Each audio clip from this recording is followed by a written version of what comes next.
Hey everyone, so I forgot to film the intro, so this lighting is a little bit different than will be in the video. So that's a good thing because I look super washed out right now. But, and that is like really bright, I'm sorry about that. But my window's behind me. But yeah, so here is my foundation routine. Thanks everybody, bye.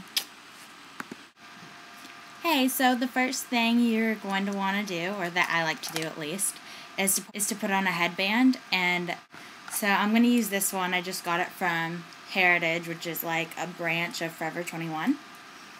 So I'm going to pull back my hair. And first I'm going to use my Revlon Beyond Natural Smoothing Primer.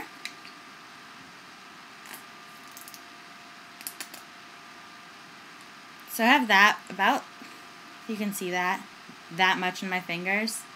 I like to put on a lot because, and I know that you don't need that much, but I can never see how much is going on because it's clear. And so, just for good assurance, I kind of get a lot on my fingers. And also, what a lot of people don't do, which I don't know if it's necessary or not, but I do it, is I blend it down under my chin and into my neck because you have to blend your makeup down into that area. So that's actually an important thing, at least for me, to do. Because if you're putting makeup there, you're going to want to prime it. So then I'm going to take my Neutrogena Healthy Skin Smoothing Stick Concealer. And it's like a little stick like this, and so it looks like a lipstick. And then I have blemishes. I don't really have acne. I just have a lot of acne scarring. And so it's hard to cover up, so I put concealer over that. There's a blemish. I just kind of put it in a couple of spots, and then I blend it, and it spreads really well. So then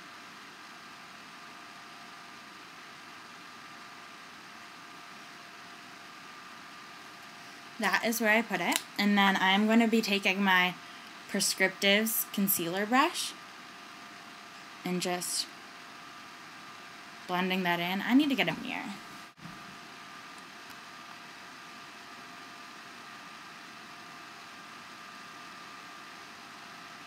So I'm just blending this. I'm not exactly keeping it in one spot because it's pretty thick, and I'm able to blend it into more areas so that I don't have to use very much, but it does give enough coverage for the areas that need more coverage with this concealer.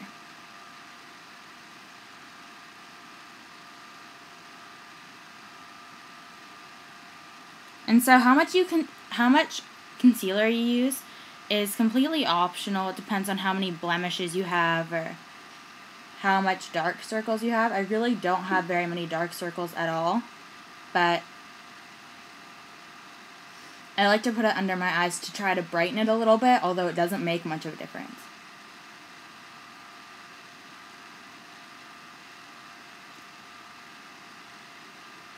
Sometimes if I'm on vacation somewhere really warm, or if it's a really hot day, this is really all that I'll do to my skin. Sometimes I'll add like a little bit of powder or a tinted moisturizer, but today this is pretty good. So then I'm going to be taking my Prescriptives foundation brush and my Revlon Colorstay Mineral Mousse foundation in Fair, and it's SPF 20. And when I first, by the way, I'm going to apply it straight onto the brush and then apply it onto my face. And when I first got this, I thought that I liked it a lot, although I do feel like it makes my skin a little bit cakier looking than I want it to. I mean, it doesn't look particularly that cakey, but my skin does not look dewy, which is what I like, so.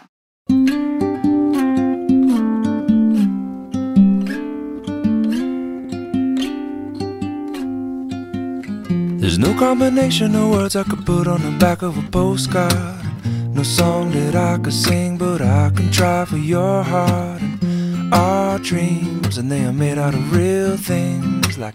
That's all for foundation, and because this does dry a little bit powdery, I don't actually use powder. Like, The good thing about this is it feels really light and moussey, but the only thing I really don't like is that it's a foundation, but it looks powdery on my face. Like, you can't really tell because the lighting is washing me out a little bit, but, I mean, in person it isn't that bad, but I would prefer a more dewy looking foundation. So, I'm thinking about trying the Makeup Forever HD foundation because it just seems like that one would be really good. It's a little bit expensive though, so before that I'm going to be trying the Maybelline Dream Smooth Mousse, I think, because I tried a sample of that. That was in one of those like tiny packages in a magazine, and I really liked it, and it seemed to give good coverage, so I want to try that next.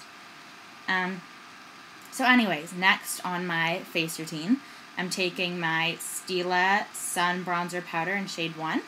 It looks like this, and it looks a little bit orangey on camera and in person, but it doesn't make your skin look orange. At first I thought that I didn't like this, but now I'm adjusting to it a little bit more, and I do want to try the Hoola, or I have tried it, I want to buy it, but for now I have this one and I'm going to keep using it. So, I sometimes don't like to use a blush, and I just use this because it has a little bit of pink in it, if you can tell, and so it's like an orangey, peachy pink on my cheeks, so I'll just use this instead of blush, and then I'll use this as a bronzer as well.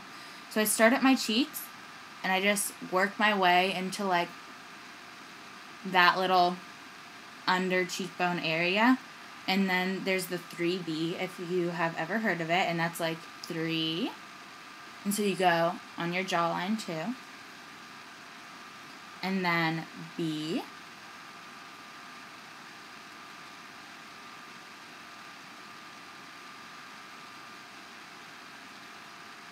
And you can apply however much you need. I just like a really nice glow. And then you don't want your face to look more orange than your neck, so I blend this down into my neck, and that's why I applied primer on my neck and under my chin. Because I know that under my chin, because it doesn't get any sun, it looks a lot paler. But you can also see that, like, on my neck a little bit, because the, like, top part of your neck gets shaded from your chin when you're in the sun. So, you're going to want to move your bronzer downward so that your skin all looks like it's one shade. And I'm sure you guys have probably heard this before, but in case you haven't, you need to blend your powders and everything like that down into your, underneath your chin and down your neck, and that's it. And then if you want to add a blush, I have this blush, but I haven't been using it lately. It's a Smashbox O Glow, and it's a gel blush, and it comes out clear, and then when you blend it in, it turns pink. But more recently, I have been using the blush from my Sephora palette, and this is like one of the Christmas palettes or something. And I can't like open it up and show you guys the inside. I'm probably going to take pictures and put it in on another video. But when I open it and try to hold it up, all of the loose things in here start to fall out. But I'll show you a swatch of the blush I'm going to use. And can you see that? That's like super pigmented blush. So what I like to do is I tap it in there super quickly, like tap, tap, tap. And then I brush a little off onto my hand first, like that. And then I like pat it on like this. Because this is like so pigmented, like it's so bright. So that's really all that I need, and you can see it a lot more in person. Like, I'll try to like shade my face a little bit. I don't know if you can see all the pinkness there. You can see it. But yeah, so I definitely don't need much of that, but use however much like required to brighten your face up a little bit if you want to use blush. Some days I don't even blush, and all I use is my bronzer. So this is my foundation routine, and it does make me look fairly flawless, but in person it looks, I'm looking into my mirror right here, but in person it does look a little powdery, more powdery than I would like. And I also hope you like this video.